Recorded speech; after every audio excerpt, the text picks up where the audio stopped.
Bismillahirrahmanirrahim. Assalamualaikum warahmatullahi wabarakatuh. Hadirin dan para hadirat, Bapak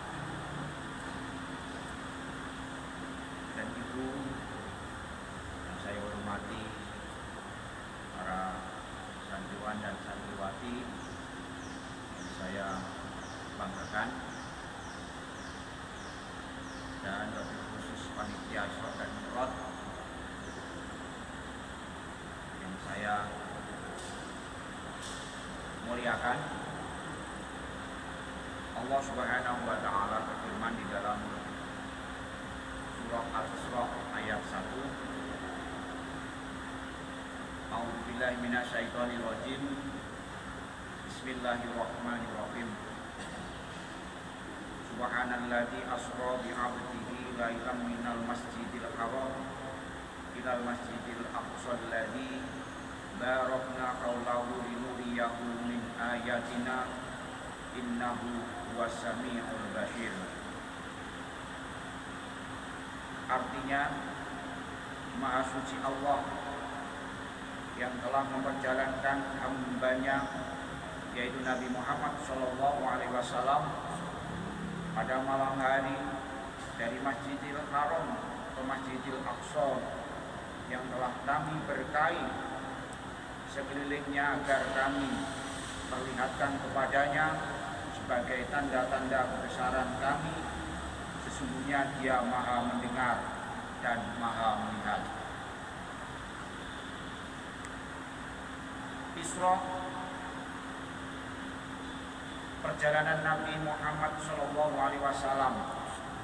dari Masjidil Haram di Mekah ke Masjidil Aqsa di Yerusalem. Jarak antara Mekah ke Yerusalem sekitar 1239 km. Kalau ditempuh dengan unta atau kuda itu memerlukan waktu 1 bulan. Namun ditempuh dalam 1 malam dengan kendaraan buruk. Kemudian Mi'raj adalah awal dari Masjidil Aqsa ke Sidratul Muntaha di langit ke-7. Nabi Muhammad SAW ditemani oleh malaikat Jibril. Nabi Muhammad melewati 7 lapis langit, dan para nabi terdahulunya Nabi Muhammad SAW menjumpainya. Buraq di sini gambarannya kendaraan Nabi Muhammad adalah warnanya putih. Ukurannya lebih besar dari keledai, lebih kecil dari kuda. Kemudian secepat kilat atau cahaya.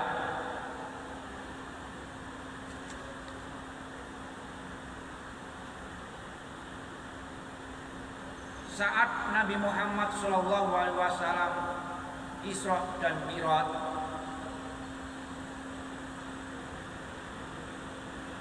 Nabi Muhammad SAW menjumpai hal-hal yang ditemuinya.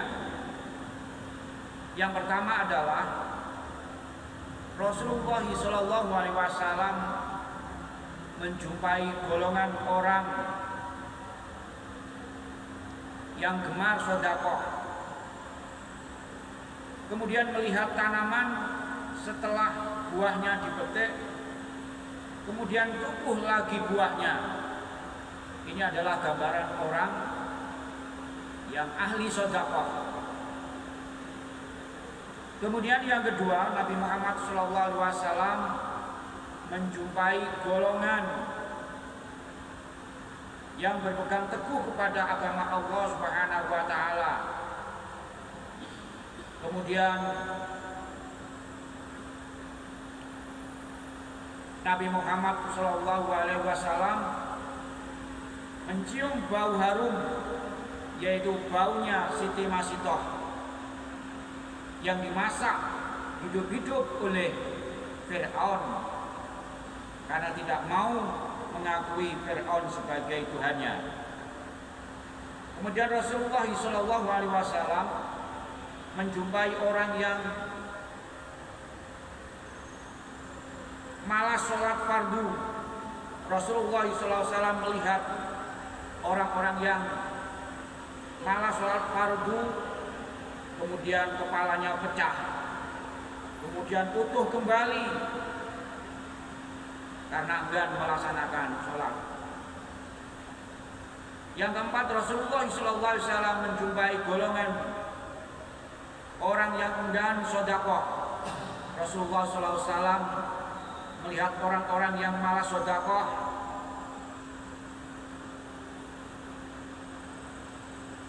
akibatnya orang tersebut seperti memakan pohon dari.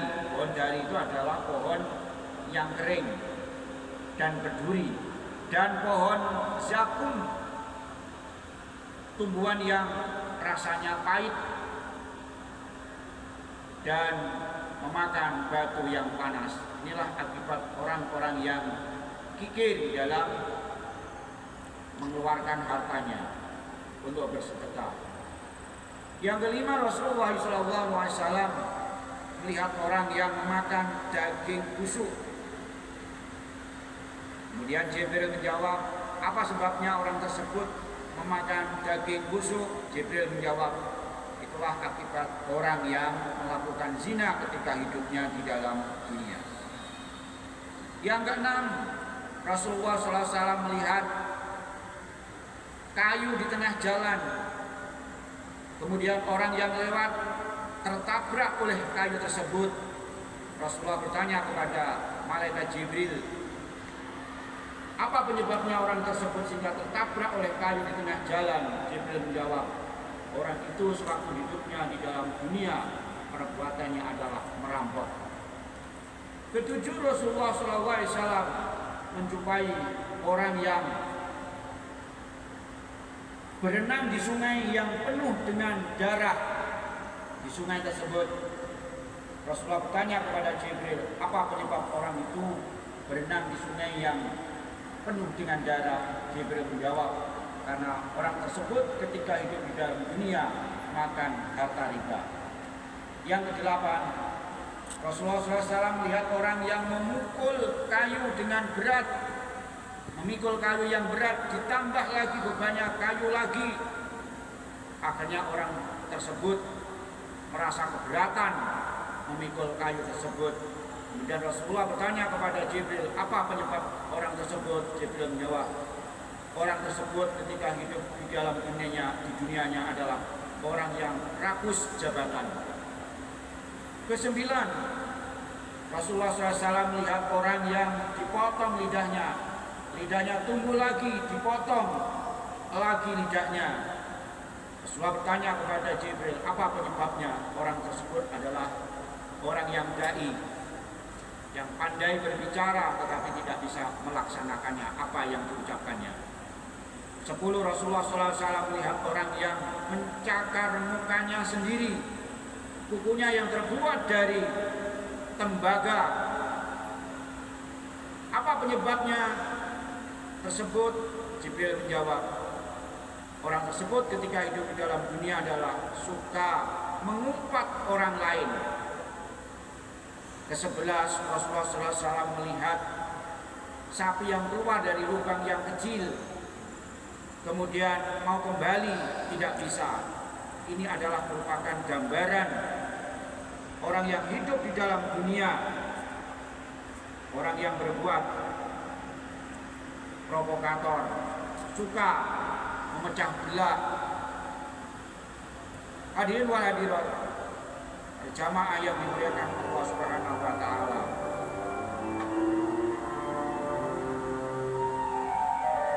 Di dalam perjalanan Isra dan Mi'raj, Nabi Muhammad SAW menjumpai 8 nabi. Yang pertama adalah Nabi Adam alaihissalam di langit yang pertama. Kemudian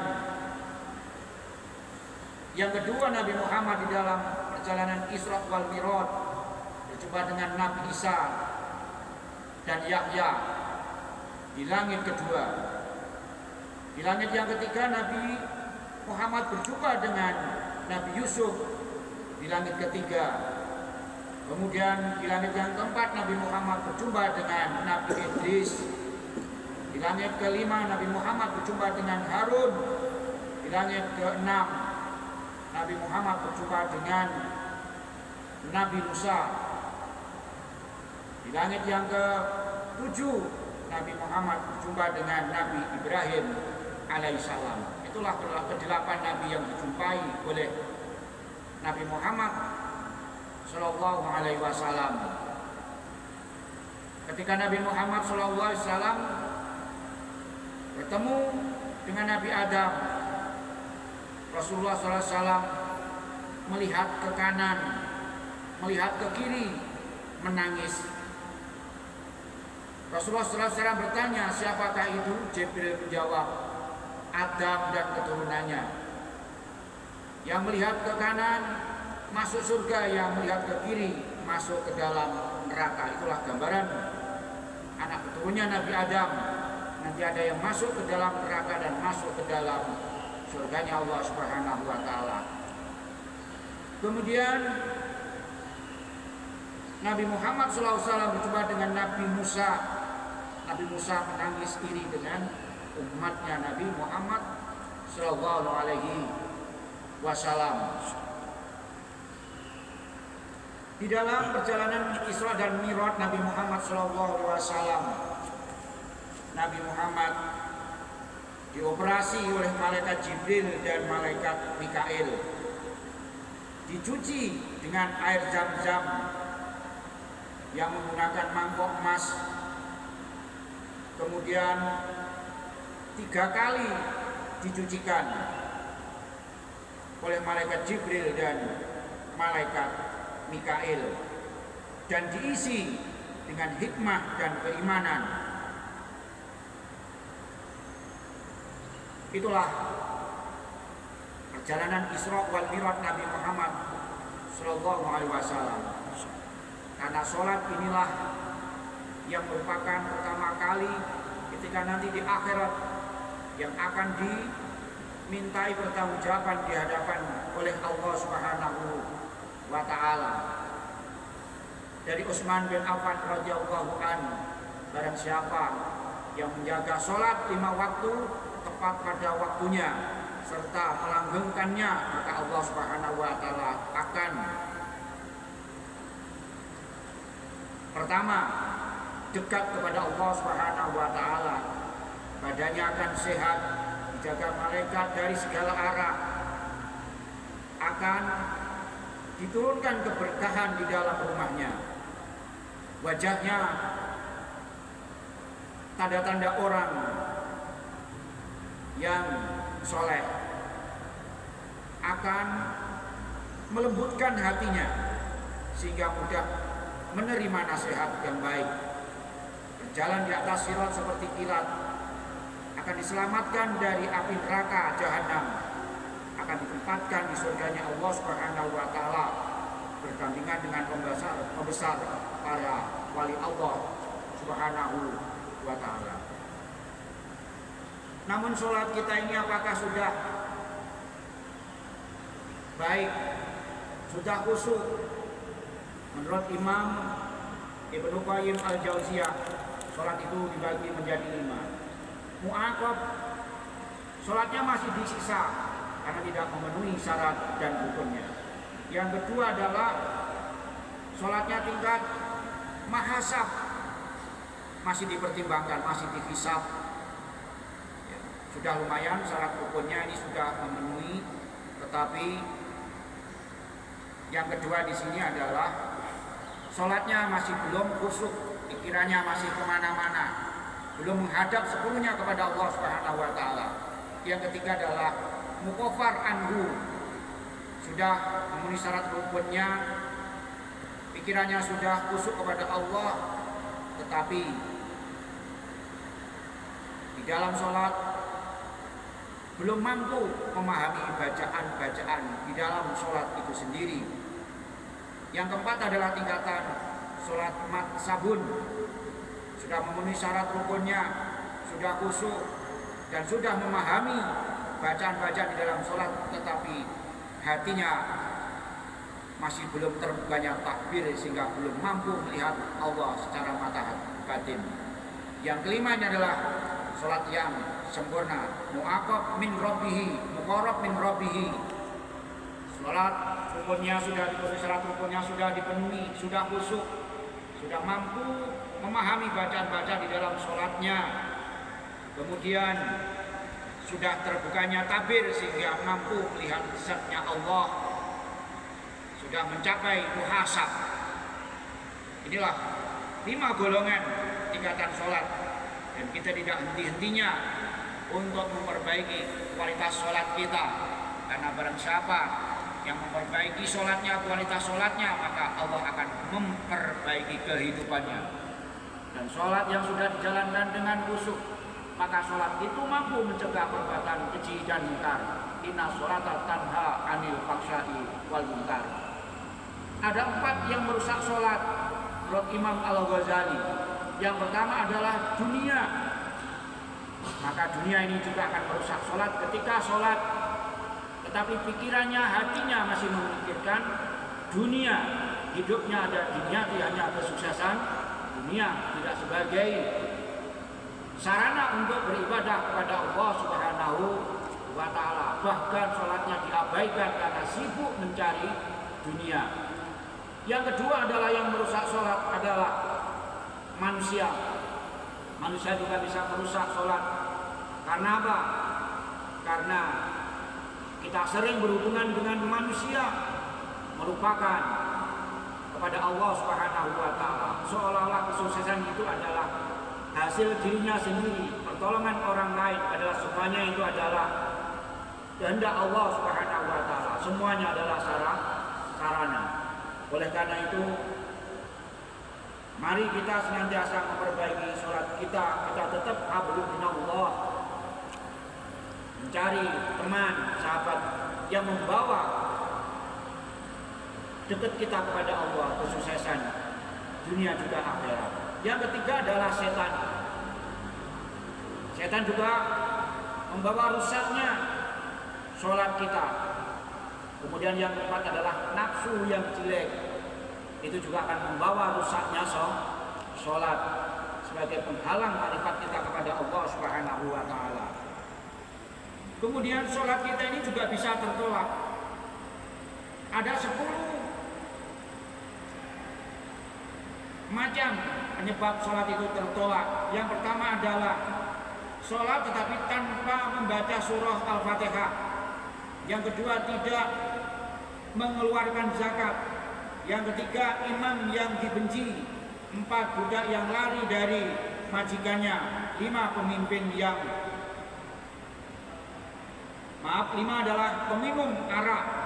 Yang keenam adalah istri yang bermalam tapi suaminya tidak ridho. Artinya istri itu keluar dari rumah, bermalam di tempat saudaranya atau siapa, tetapi tidak izin kepada suaminya, kemudian suaminya tidak ridho. Maka inilah yang bisa merusak sholat. Yang ketujuh adalah wanita yang sholatnya tanpa kerudung. 8, orang yang memakan riba. 9, pemimpin yang zalim. Kemudian ke-10 adalah tidak mampu mencegah kekejian, kemungkaran. Inilah di antara 10 yang merusak sholat kita. Apa ancamannya bagi orang yang meninggalkan sholat? Yang pertama, yang meninggalkan sholat subuh, Allah akan siksa nanti selama 60 tahun di neraka. Yang kedua, siapa yang meninggalkan sholat zuhur, dosanya seperti membunuh 1000 orang muslim. Yang ketiga, meninggalkan sholat asar seperti meruntuhkan Ka'bah. Yang keempat, sholat maghrib seperti berzina sama ibu kandungnya sendiri. Yang kelima, yang meninggalkan sholat isya, Allah tidak ridho bertempat tinggal di bumi Allah Subhanahu wa Ta'ala ini. Inilah yang meninggalkan sholat fardu serta ancamannya. Begitu pentingnya sholat ini, karena Allah menciptakan manusia semata-mata untuk beribadah kepada Allah Subhanahu wa Ta'ala. Jangan sampai kita sesibuk apapun meninggalkan sholat ketika muazin sudah mengumandangkan azannya, karena sholat inilah sebagai perintah Allah Subhanahu wa Ta'ala yang akan dipertanggungjawabkan di hadapan Allah Subhanahu wa Ta'ala. Mungkin kalau kita ini merasa diri kita ini bukan orang kaya, bukan orang yang besar, tetapi kita masih sujud kepada Allah, anak-anak kita masih sholat, itulah kekayaan yang tiada bandingnya dengan dunia seisinya. Kita harus membiasakan pemahaman terhadap diri kita, keluarga kita. Begitu pentingnya sholat. Jangan sampai nanti kita terlalu sibuk mengurusi dunia, kemudian sholat kita keder, mengabaikan sholatnya. Oleh karena itu, tantangan di era modernisasi ini, para adik-adik remaja kadang-kadang asik di kafe-kafe, ngopi duduk-duduk di tempat-tempat ngopi bersama. Ketika sholat diabaikan, ketika waktu sholat diabaikan, giman sampai malam, paginya bangunnya kesiangan. Karena apa? Karena giman, asiknya dengan dunia, akhirnya sholat ditinggalkan. Jangan sampai ini terjadi. Oleh karena itu, sesibuk apapun, ketika sudah waktunya sholat, mari bersegera untuk melaksanakan sholat. Demikian tema Isra wal Mi'raj Nabi Muhammad SAW. Mudah-mudahan kita senantiasa menjadi orang yang ahli sholat, dan sholat kita membawa kesolehan kita semuanya yang akan menyelamatkan kita di dini wa dunya wal akhirah. Inna sholati wa nusuki wa mahyaya wa mamati lillahi rabbil alamin. Berserah diri kepada Allah Subhanahu wa Ta'ala. Wallahu muwaffiq ila aqwamit thoriq.